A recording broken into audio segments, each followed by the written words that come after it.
Still, good morning, Cross River Live on your TV station, and today we are being joined by Mr. Sunday Clement, a lifestyle expert from Asiupo Diagnostics and Medical Center. We're talking about snoring and lifestyle.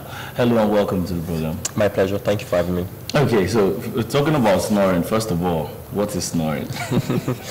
Well, snoring can just be simply described as a kind of sound that you make during sleep. When you say kind of sound that you make, is everybody supposed to make the sound? Okay, it's like kind of a whistling kind of sound. It could sometimes be a rattling sound when we breathe in and out during the course of sleep. Okay, this is usually caused by some kind of anatomy, and it could also have lifestyle. It could also be influenced by lifestyle. Okay, when you say caused by anatomy and lifestyle, it means that not everybody, makes that sound. Yes. Okay, fantastic. Now, is there a difference between sleep apnea and snoring? Okay, sleep apnea is called OSA, and it's obstructive sleep apnea. It's called OSA. It's a kind of a serious medical condition whereby there is a kind of a pause, like a temporal pause in breathing. When breathing stops like 10 seconds, on average of 10 seconds during the course of sleep. And that way it produces some kind of very loud noise. This is a kind of a condition whereby the upper airways is partially blocked. That is what happens. And when that happens, the person produces a kind of loud sound during the course of sleep. Okay, so sleep apnea is one of the causes. It's it's one of the causes. Okay, let's look at the other causes from the lifestyle aspect. What other things cause snoring? Okay, looking at the lifestyle causes of snoring, number one is if someone has the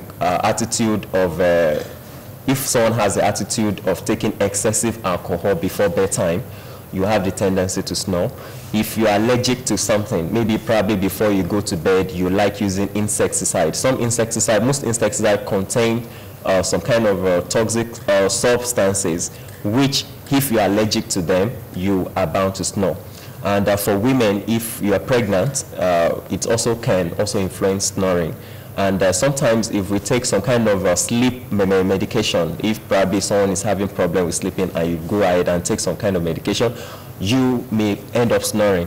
Or if you have this lifestyle of overworking yourself and excessive tiredness, you bound to snore. Or if you have nasal congestion, you are bound to snore. So there are a lot of causes, lifestyle habits, even overeating can also be part of what can result to snoring. So if you notice that someone snores and the person changes, has a change in their lifestyle, it can curb a person's snoring habits. Of course, it can. Part of the lifestyle modification that we give to people that we start with is issue of overweight. When you're overweight or you are obese, you have the tendency to snore. Not everybody who are overweight or obese snores, but it can also enhance snoring. Is snoring dangerous?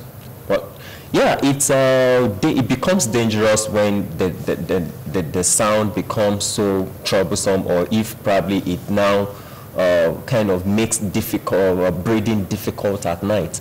That way it becomes dangerous and difficult, and that way you have to seek medical help. So that's only when you're sleeping at night and and it starts affecting breathing. And it starts affecting your... and so that means it affects breathing. It affects breathing. It could get to, you know, if he has a medical underlying factor, if it's not influenced by lifestyle, if it has a medical underlying factor. For example, if there's a swelling of the tonsils, most especially in children, when there's a swelling of tonsils in their mouth, they are bound to snore. Or for adults, if there's this tissue, which is called soft palate, if it's swollen, which could be caused by medical, it could be caused by anything, it could be caused by an inflammation or something. If it becomes so swollen, if the soft palate becomes so swollen, the person is bound to snore. So the first thing is to find out what is causing my snoring. Is it medically, or is it because of probably maybe one or two habits that I have that influences it? So that would guide the person on who to talk to, what to do about it. Is snoring an abnormal thing? Because I know that some children are... It's a social problem. It's a social problem. Some children snore. What happens to the children that snore? Oh yeah, so children can be caused by many things. It could be caused, like what I said, by if they probably have some medical problems, or if they are so playful, you know. So it could as well influence the possibility of snoring. Why is it that snoring only occurs when someone sleeps? Well, or rather, maybe I should say, I should ask you if it happens when, you know, if someone can be awake and snores. You know, since you said it affects the nasal, you know, it affects breathing and all that. Yeah. Can somebody be awake and snore?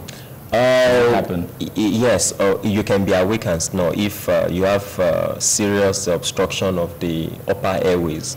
You can be it's a medical condition, and the person needs to see a respiratory physician, a chest physician. So that can be taken care of. But you can be awake and snore. It's not just because you were sleeping, that's why you snore. It's because there's partial obstruction somewhere. Like behind our mouth, we have this group of structural tissue. When partially they cover the pathway, they have this flappy kind of nature, and because it's hair is bound to go in and out, then there's a tendency for the flapping to start generating noises. So it creates some kind of vibrations and eventually causes it. Okay, so still good morning, Cross River. We'll take a short break and we'll be right back. To stay with us.